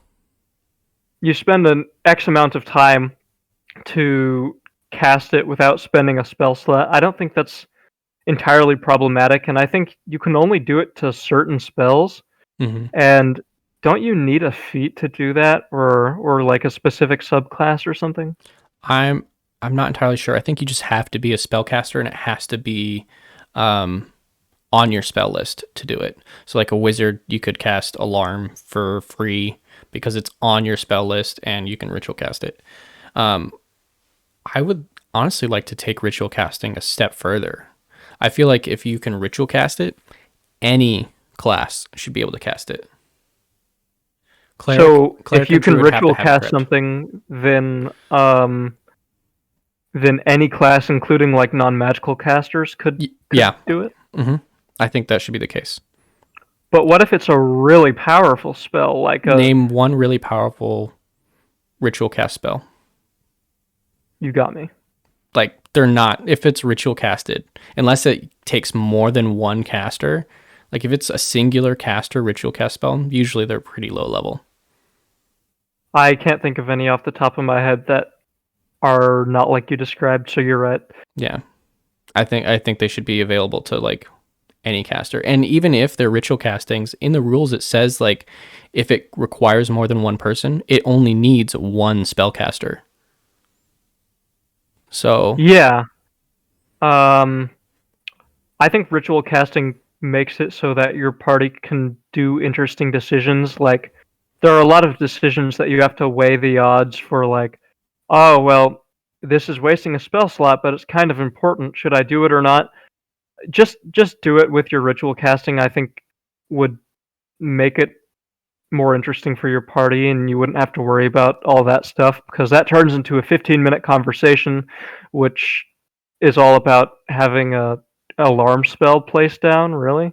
But if you think about it, then it also, like, you can do like shield and mage armor, I think, should be ritual cast too. But like if you think about it, right, like that that would solve your issues with fighters. Your complaint is they don't have any access to magic, and that they feel lackluster compared to casters.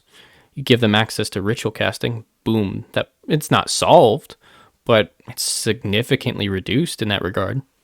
I would love to see it play tested to see how that ends up playing out because I think you're on to something there. Yeah, chat Um, says I feel rituals are very underwhelming. Yeah, they are. They absolutely are. Like I think it should be expanded to like any first level spell. Not maybe not any first level spell, but like a lot of the basic. I would say even go as far as to say like maybe even second and third spells should be ritual casted because why would a NPC like a shopkeep not know how to ritual cast comprehend languages? right. Why would they Um, not cast identify item or have identify because that's a third level spell, right? I thought it was second. It could be either. It's changed spots in different editions, but yeah, like why wouldn't an NPC just have access to identify? Yeah, and even if it like flavor wise and mechanics wise costs them extra time, like maybe a wizard could do a ritual cast a fair amount faster than your average person could. Yeah, maybe That it's a that's fine. maybe you could do like a ritual cast outside of combat, so be like 10 minutes plus casting time, and then for anyone else be an hour. So that way I don't largely agree with that because I think it should be the same for everyone. But I mean, if you want to go that route and time gate things for specific classes, then that's the way you could do it too. But I still feel like ritual casting should be available for anyone. I'd love to see it implemented in the campaign because it opens up a lot of doors. Because think, Um, how long does alarm last? Does it last 8 hours? I wouldn't know off the top of my head. Google alarm 5e roll20.net 8 hours. Yeah. Okay. Uh, I think it. I think it was less time. I think it was level dependent in previous editions, where when you cast it, it was like an hour plus an hour every level that you were. So it was less effective in the beginning. But where I was going with this was like, if that was the case, so let's say it didn't last an hour, and you have you know, people keeping watch, then being able to ritual cast alarm for your fighter can ritual cast alarm around your campground, then it's not the wizard having to cast it and then like wake up halfway through, ruin his long rest, and then cast it again. You know what I mean? Right. Um, yeah, I feel like the way Practical. we're figuring it out is Yeah, I feel like gonna work every well. like practical magic should be ritual casted or able to be ritual casted. Like even the like light spell. Um, Absolutely. why not? It's like you're going to carry Although, torches anyway. Why not just have a spell for it? right. I mean, you can And make torches arguments. still have their place too. Like if you need your light in a pinch, then you've got your torches there. But if you've got 10 minutes, there we Yeah. go. Yeah, I definitely agree with that.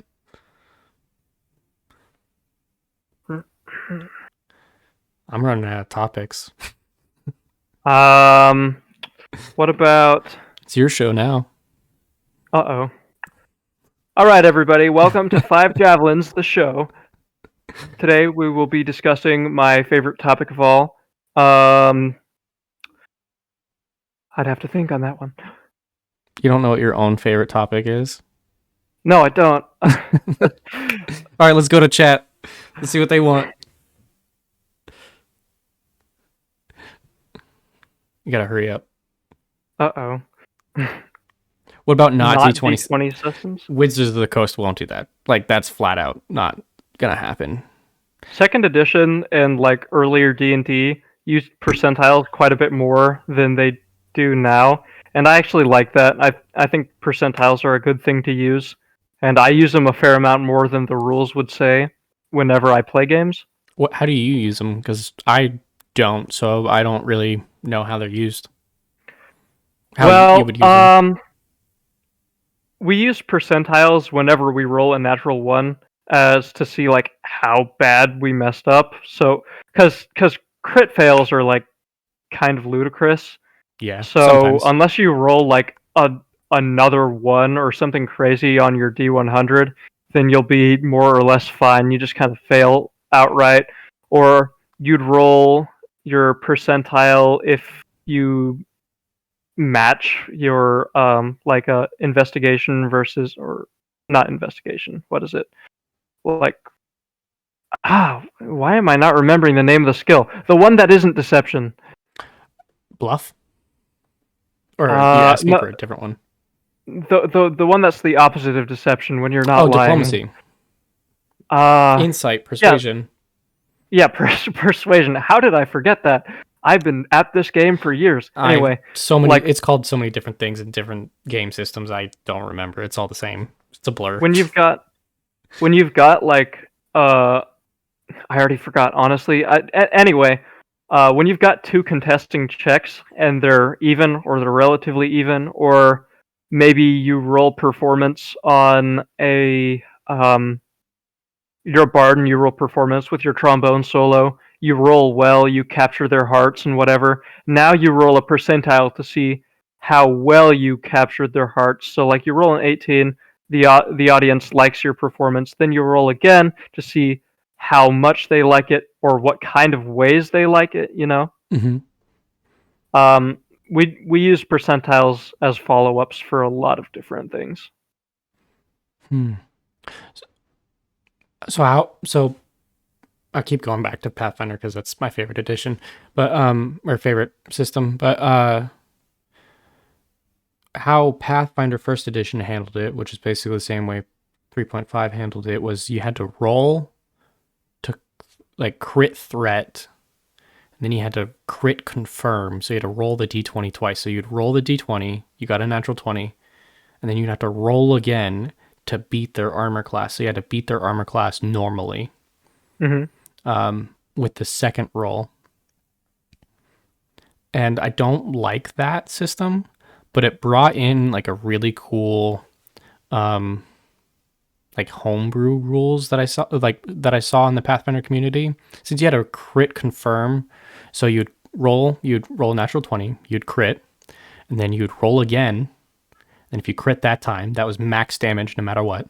And then if you rolled again and got another triple critical, they would die instantly. No matter what you were hitting with what weapon, somehow magically that killed whatever you were hitting with it because you got 3 natural 20s in a row.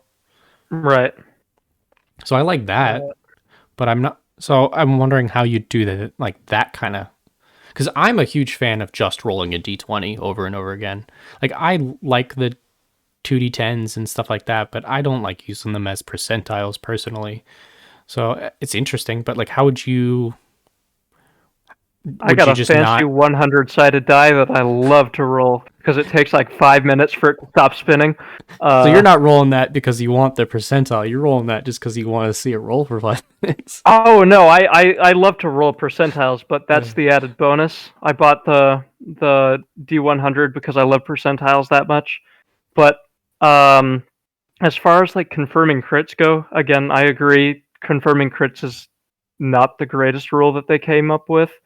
But maybe if you do roll a crit, you can roll your percentile for, say, how bad of a crit it was, to where, like, if it's some kind of weak monster, maybe you could cut his legs off or something. Or there are a lot of possibilities. If you roll a natural 1 on your D100 as you confirm your crit, maybe it just you roll your you can double your strength modifier instead of rolling the dice twice, you know? Okay. So you roll, like, if you hit with a short sword, you roll your 1d6 plus your strength, and then if you roll poorly on that percentile, maybe you can add your strength again. It's just good for me as a player and as a dungeon master to have a little bit more clicky clacky that can give a wider variety of results than D20. It's all about the math gems, isn't it? I guess so. Oh, by the way, there's a 1 in 8,000 chance with the kill him instantly thing. I feel like that's good enough. Maybe you could roll a crit, and if you roll a 100 on your 100-sided die, that's Are you talking about the triple crit chance? It's like 1 in 8,000. yeah. Yeah, I think I did the math one time. It was like it happens about every 3.5 years if you're playing once a week, every week. Oh, So like just the like I did the math and it was like every 3.5 years. And like when I actually like before COVID and everything like that, that's pretty much how often I saw a triple crit. So it's interesting that the math like realistically worked out that way. and that's something really hype for your players. Your players are never Oh, going to yeah. forget that moment. Every So single time they just go absolutely nuts. It's amazing.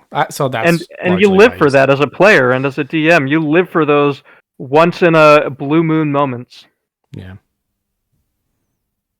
I have I wasn't the DM for this, and I think this is kind of like shallow, but I know that sometimes you roll for attractiveness, like at the beginning of every campaign where you Oh, just roll a yeah. percentile.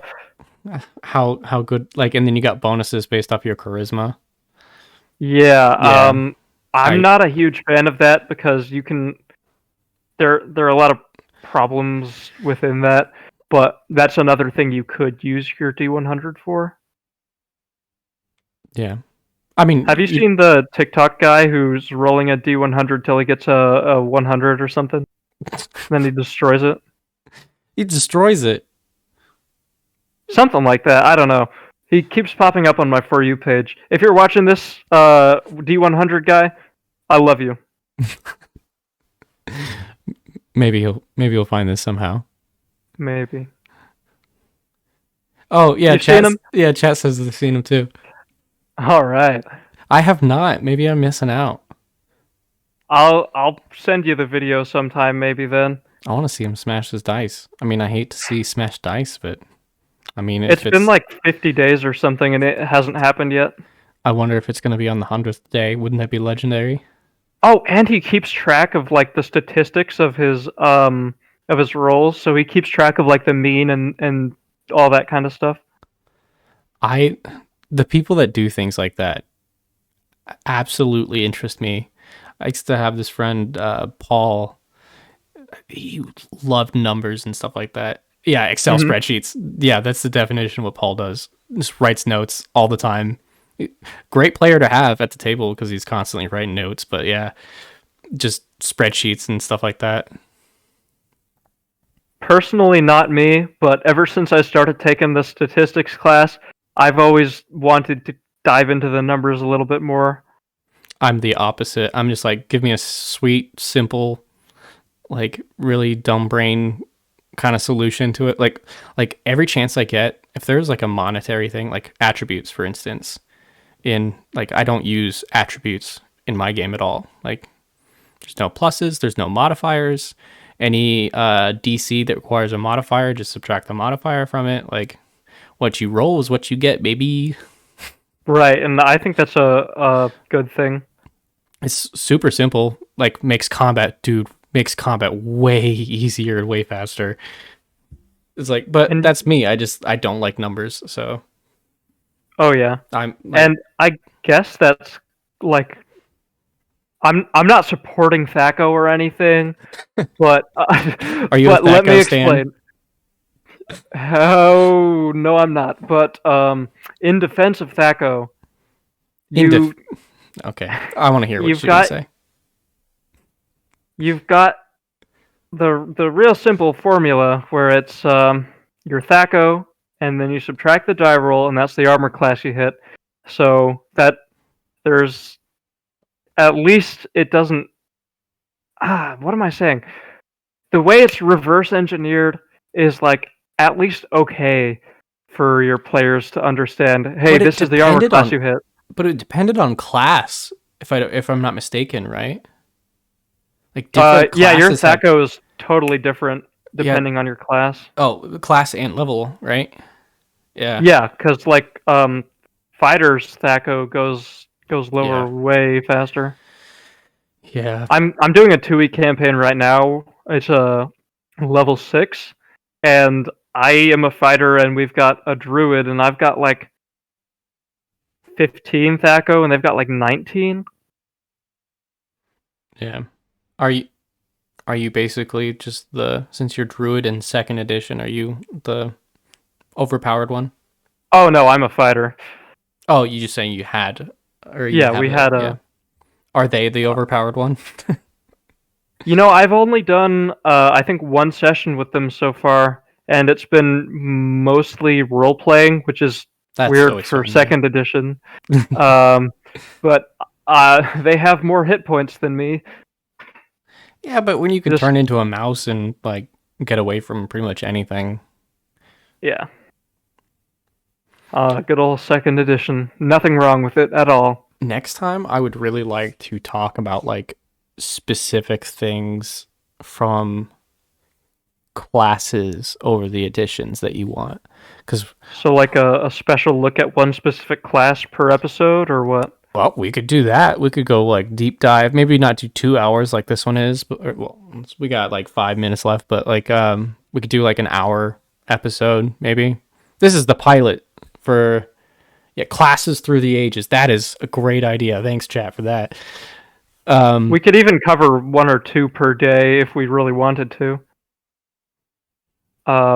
Instead of deep diving through one, if we had time, we could go through 2 if they're similar. Yeah, I'd be willing to do that too. Yeah, sounds fun. And some classes have changed pretty dramatically over the years. Yeah, next week I do have Thistle Sifter lined up for Oh yeah. this as well. So maybe we'll do that, and then you could be in the chat giving us. I will definitely be supporting you in that chat. You better. I will, trust me. All right, so we got like 3 minutes left. Do you want to say any closing remarks? Go ahead and shout yourself out again. Sure. If you've made it this far, first off, congrats. Your D&D brain is now a little bit bigger. But I am Andrew of the 5 Javelins, FIVE Javelins D&D. That's me on TikTok. That's me on Twitter. And you can follow me if you're interested in any beginner through expert D&D content. I go over all kinds of player tips, DM tips, musings. I tend to stay away from skits, but every once in a while I might.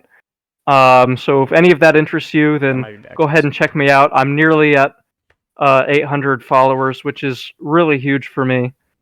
But if that doesn't interest you, then don't go onto my page. It's okay. Then get out of here. See you later. All right. No, I wasn't saying get out of here to you. I was saying get out of here to anyone who doesn't want to see D&D stuff. Yeah. Yeah. But thank you so much for letting me on. It was a real pleasure. Yeah, I'm gonna have you on again. Especially hearing your thoughts on all these things. I love DM to DM talk. Yeah. And I'm excited for the future of Dougy's Dungeon. Yeah, we'll definitely have you on again. This is going to be every Thursday around 6 p.m.-ish. So this is the pilot episode. It's going to be a little bit longer. We could do shorter ones. I don't know how long these are going to be, actually. I have no idea. We'll find out.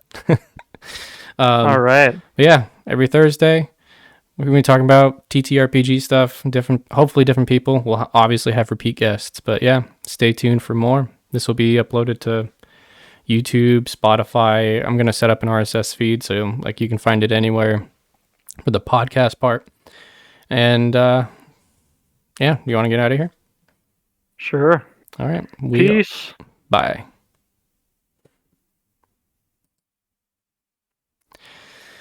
Okay. Yeah, that's it. Adios.